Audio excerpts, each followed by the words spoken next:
तो दोस्तों नमस्कार, मैं हूं अनिल और रेसलिंग सुपर धमाल में आपका स्वागत है। तो दोस्तों आपको बता दें कि money in the bank Seth Rollins का सामना हुआ है अनडिस्प्यूटेड चैंपियन जॉन सीना के सामने। यानी कि यहां से एक चीज तो कंफर्म नजर आ रही है कि जॉन सीना और सीएम पंक के बीच जो मुकाबला होगा नाइट ऑफ चैंपियंस में, वहां पर सेथ रॉलिंस पूरी कोशिश करने वाले हैं कैश इन करने की मनी इन द बैंक। तो ऐसे में देखना होगा कि यहाँ पर जॉन सीना क्या बच पाते हैं सेथ रॉलिंस के फैक्शन से, सेथ रॉलिंस के कैश इन से, या फिर अनडिस्प्यूटेड चैंपियन बन जाएंगे सेथ रॉलिंस। मुझे लगता है कि ये चीज होने वाली है और जॉन सीना हारने वाले हैं अपनी चैंपियनशिप सेथ रॉलिंस के सामने। अपनी राय कमेंट बॉक्स में जरूर दें दोस्तों। अगर आप चैनल पर नए हैं, सब्सक्राइब करने के बाद ऑल पर क्लिक जरूर करें। और साथ के साथ आपको बता दें कि जेकब फाटू को भी अब 1 साल पूरा हो चुका है। आज ही के दिन 1 साल WWE में आए हुए उन्हें 1 साल हो गया है। सोलो सिकोआ के फैक्शन में उन्होंने जो है कदम रखा था, उसके बाद से लगातार वो अच्छा प्रदर्शन करते आए हैं, लेकिन 1 साल के अंदर ही अब वो यूएस टाइटल उनके हाथ में है। खतरनाक टैग टीम चैंपियनशिप भी वो जीत चुके हैं। तो ऐसे में जेकब फाटू का जो कद है अब लगातार धीरे धीरे बढ़ता जा रहा है WWE की दुनिया में। आने वाले समय में बहुत सारी राइवलरीज में ये हिस्सा होंगे, बहुत सारे काम ये करते हुए नजर आएंगे। और यहाँ पर मैं आपको बता दूं कि वर्ल्ड चैंपियनशिप और अनडिस्प्यूटेड चैंपियनशिप के साथ भी ये जो है अपना ये जरूर जीतेंगे, क्योंकि इनके अंदर वो पोटेंशियल है। तो ये तो बात जेकब फाटू को हो चुका है 1 साल। और इसके बाद बात करेंगे हम स्टोन कोल्ड स्टीव ऑस्टिन की। तो दोस्तों स्टोन कोल्ड स्टीव ऑस्टिन को लेकर एक बड़ी खबर सामने आ रही है और रिपोर्ट्स में बताया जा रहा है, रेसल ऑप्स की एक साइट है जहां पर बताया जा रहा है कि स्टोन कोल्ड एक मुकाबला अभी भी लड़ सकते हैं। जी हां दोस्तों, ये आप देख सकते हैं सामने। Stone cold Steve Austin has said he might have one more match left in him, according to claims from multiple people during WrestleMania weekend via Fightful Select। Fightful select की ये रिपोर्ट है। स्टोन कोल्ड ऐसा चाहते हैं और उन्होंने कहा है कि शायद उनके पास एक मुकाबला है जो है बचा हुआ है, और वो किसके साथ होगा ये तो वक्त बताएगा, लेकिन एक मुकाबला वो जरूर लड़ते हुए नजर आने वाले हैं हमें WWE की दुनिया में। तो क्या है आपकी राय अपने कमेंट बॉक्स में जरूर दें। वो एक मुकाबला जो उनका बचा हुआ है, किसके साथ बचा हुआ है, किसकी वो बात कर रहे हैं, क्या लगता है आपको दोस्तों स्टोन कोल्ड के सामने कौन होने वाला है? और साथ के साथ आपको बता दें अंडरटेकर को लेकर भी खबर सामने आ रही है। एक लेटेस्ट अपडेट है डेड मैन अंडरटेकर के फैंस के लिए। तो दोस्तों आपको जैसे पता है कि वो रिटायर हो चुके हैं WWE से। तो ये the Undertaker says he is interested in joining the creative team in WWE depending on the circumstances. तो ये रेसल लेस्टर की जो एक रिपोर्ट है वहां से बताया जा रहा है कि अंडरटेकर ने कहा है कि वो इंटरेस्टेड है ज्वाइन करने के लिए क्रिएटिव टीम जो WWE की है, जिसे ट्रिपल एच देख रहे हैं, वहां पर वो जा सकते हैं। डिपेंड करेगा सिचुएशन के हिसाब से, सर्कमस्टेंसेस के हिसाब से। तो यहाँ पर अंडरटेकर भी काम करते हुए हमें नजर आने वाले हैं WWE की क्रिएटिव टीम में। तो क्या लगता है आपको दोस्तों, क्या है आपके कमेंट बॉक्स में जरूर दें। वैसे तो बहुत सारी खबरें इतनी ज्यादा है नहीं। नाइट ऑफ चैंपियंस 2025 का इवेंट सामने आ रहा है और बहुत सारी चीजें इस बीच में हो रही है। तो फिलहाल एक और बड़ी चीज हमने देखी सोशल मीडिया पर कि बटिस्टा, यहाँ पर आप देख सकते हैं 56 साल की उम्र में ये उनका फिजिक कमाल का है।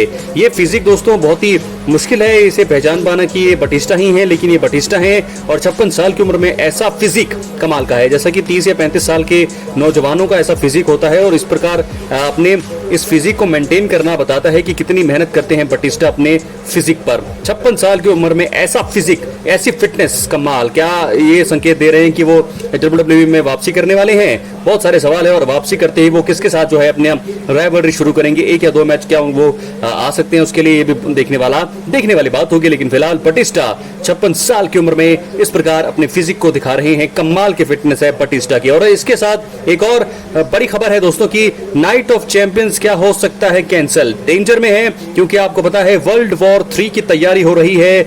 यहाँ पर WWE ने ये चीज क्लियर कर दी है, अवेयर कर दिया है कि कैंसिल हो सकता है ये बड़ा इवेंट। आइए आपको बताते हैं रिपोर्ट क्या कह रही है। WWE has been made aware of and are starting to gather information about the status of Night of Champions. Last night, the US attacked 3 Iranian nuclear sites, and in response, Iran has made a statement saying anyone in the reign of Iran, that any US citizens in the reign will become a target for Iran's response to the bombings. तो यहाँ पर वो कह रहे हैं कि कोई भी यूएस का सिविलियन, यूएस का कोई भी नागरिक अगर उनको दिखता है कहीं भी, तो ऐसे में वो टारगेट पे होगा। ईरान की तरफ से ये संदेश आ रहा है। तो दोस्तों नाइट ऑफ चैंपियंस जो WWE का बड़ा इवेंट है, मुझे लगता है कि ये कैंसिल हो सकता है, कैंसिल होना भी चाहिए और रद्द किया जा सकता है, पोस्टपोन किया जा सकता है, जब तक कि सिचुएशन जो है पूरी तरह से क्लियर ना हो जाए। तो खतरे में है नाइट ऑफ चैंपियंस 2025 और मुझे लगता है कि अगर हालात खराब ही रहे तो आने वाले कई इवेंट जो है रद्द किए जा सकते हैं। नाइट ऑफ चैंपियंस में बड़े बड़े मुकाबले हमने देखने सामने है John Cena versus CM Punk undisputed championship के लिए मुकाबला है, solo Sikoa versus Jacob फाटू US title के लिए मुकाबला है,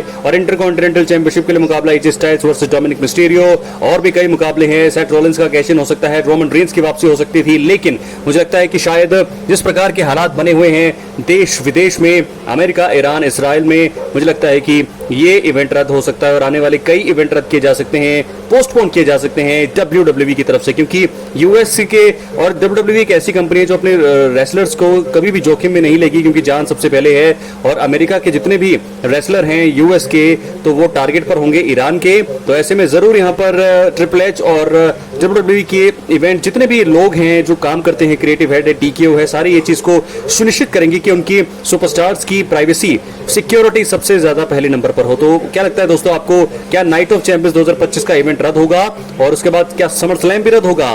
क्या है सिचुएशन पर अब तक तो कुछ भी क्लियर नहीं है, लेकिन मुझे लगता है कि ऐसा होने वाला है, क्योंकि वर्ल्ड वॉर 3 की तैयारी कर रहा है ये देश। तो देखना होगा ट्रिपल एच क्या रिस्पॉन्ड करते हैं, क्या बताते हैं।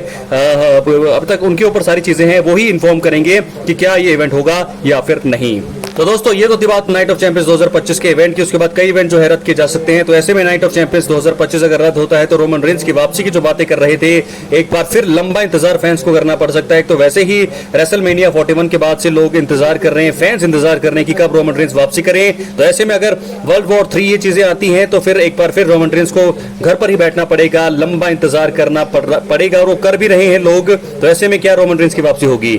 नाइट ऑफ चैंपियंस 2025 अगर होता है तो उनकी वापसी पूरी है, होने की संभावना है, लेकिन अगर नहीं होता है तो फिर लगता है कि समर स्लैम या फिर बहुत ही लंबे टाइम के लिए अब रोमन रेंस बाहर होने वाले हैं। तो रोमन रेंस के बारे में स्टेटस अब तक कुछ भी क्लियर नहीं है। कहां है रोमन रेंस, क्या वो वापसी करेंगे, नहीं करेंगे? बहुत सारे सवाल दोस्तों उठाए जा रहे हैं। तो ऐसे में देखना होगा कि रोमन रेंस का स्टेटस अब अभी क्या है। ना ही कोई इंफॉर्मेशन दी है WWE ने, ना ही वो खुद कोई रिस्पॉन्ड कर रहे हैं। तो देखना होगा कि वो कब वापसी करेंगे। लेकिन जब भी वो वापसी करेंगे 3 या 4 चीजें ऐसी है, 3 या 4 स्टोरीज ऐसी है जहां पर वो इन्वॉल्व हो सकते हैं। सेथ रॉलिंस के फैक्शन से वो पंगा ले सकते हैं। अगर उनके फैक्शन से वो पंगा लेंगे तो अपने साथ कुछ लोगों को लेकर के वो आ सकते हैं। दाउसो, जिला फाटू, एक नया वाइसमैन, बहुत सारी चीजें यहाँ पर करते हुए नजर आ सकते हैं रोमन रेंस। क्या है आपकी राय अपने कमेंट बॉक्स में जरूर दें। कब, कैसे, कहां वापसी होगी रोमन रेंस की दोस्तों आप कमेंट बॉक्स में बताइए, क्योंकि किसी भी रिपोर्ट्स में कुछ भी बताया नहीं जा रहा है। मेरी प्रेडिक्शन आपने देखी होगी, पिछली वीडियो अगर आपने नहीं देखी आज सुबह तो आप जाकर के देख सकते हैं। पूरा एक्सप्लेन किया गया है कि रोमन रेंस कब, कहां, कैसे वापसी कर सकते हैं। तो दोस्तों क्या है आपकी राय अपनी कमेंट बॉक्स में जरूर दें। चैनल पर एक्टिव रहें, सब्सक्राइब करने के बाद ऑल पर क्लिक करें, क्योंकि ये फ्री है और यहाँ आपको हर प्रकार की रेसलिंग जगत से जुड़ी हुई तमाम जानकारी मिलती रहेंगी। इसलिए वीडियो को लाइक करें, शेयर करें, सब्सक्राइब करने के बाद ऑल पर क्लिक जरूर करें। तो दोस्तों इस प्रकार बहुत सारी खबरें हमने यहाँ पर जो है गैदर करी है, लेकिन एक बहुत ही बड़ा इवेंट हमने देखा। बेकी लिंच जो है इस समय इंटरकॉन्टिनेंटल चैंपियन है, क्या वो आगे जाकर के चैंपियनशिप को रिटेन करेंगी? साथ के साथ रैंडी ऑर्टन के साथ बैक स्टेज हमने देखा जिला फाटू मिले हैं, तो जिला फाटू का भी रिटर्न जल्दी होने वाला है, डेब्यू होने वाला है WWE की दुनिया में। ये सारी पिक्चर्स के बारे में हम आपको आगे बताएंगे, लेकिन फिलहाल इस वीडियो में इतना ही। बहुत बहुत धन्यवाद।